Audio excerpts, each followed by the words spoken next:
9 kembali bertemu bersama Ibu di pelajaran IPA. Di minggu lalu pertemuan pertama kita sudah masuk pembelajaran tentang materi pembelahan sel. Di minggu ini atau di hari ini kita akan masuk ke materi sistem reproduksi pada manusia. Tetapi sebelum kita masuk ke materi pembelajaran, baiknya kalian mendengarkan dulu tujuan pembelajaran kita mempelajari tentang sistem reproduksi. Tujuan mempelajari sistem reproduksi yang pertama sekali, peserta didik atau kalian semua harus memahami organ-organ reproduksi pada manusia, termasuk pada pria dan wanita, organ bagian dalam serta bagian luarnya.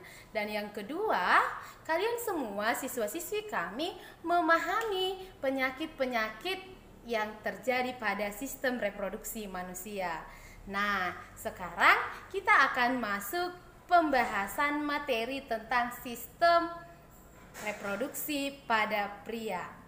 Sistem reproduksi pada pria terbagi menjadi dua bagian. Bagian yang pertama merupakan sistem reproduksi bagian dalam atau yang disebut dengan internal, termasuk di dalamnya ada testis, merupakan tempat pembentukan sperma. Yang kedua, ada yang disebut dengan epididymis.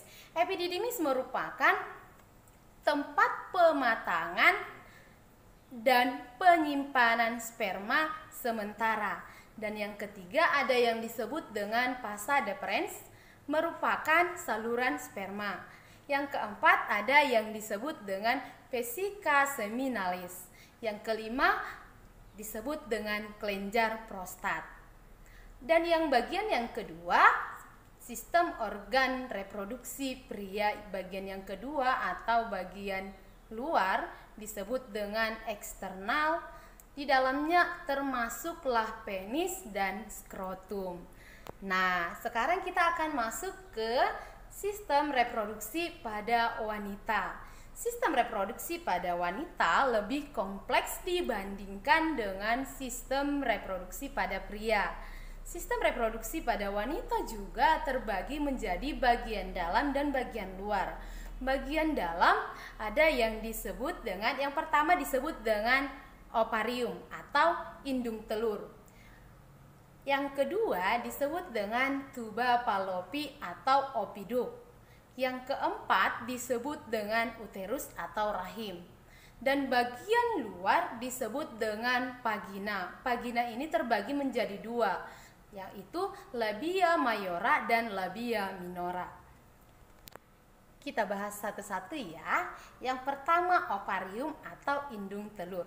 Ovarium atau indung telur merupakan organ penghasil dari sel telur, juga penghasil hormon estrogen dan progesteron.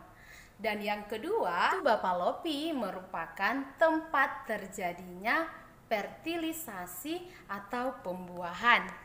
Dan kalau rahim merupakan tempat tumbuh dan berkembangnya janin.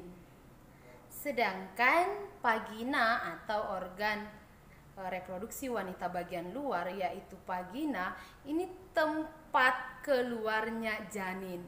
Jadi vagina itu merupakan tempat keluarnya janin, juga merupakan organ tempat keluarnya darah pada wanita ketika terjadi menstruasi. Penyakit-penyakit pada sistem reproduksi manusia ada HIV, ada herpes, ada sifilis atau raja singa, ada keputihan dan lain sebagainya.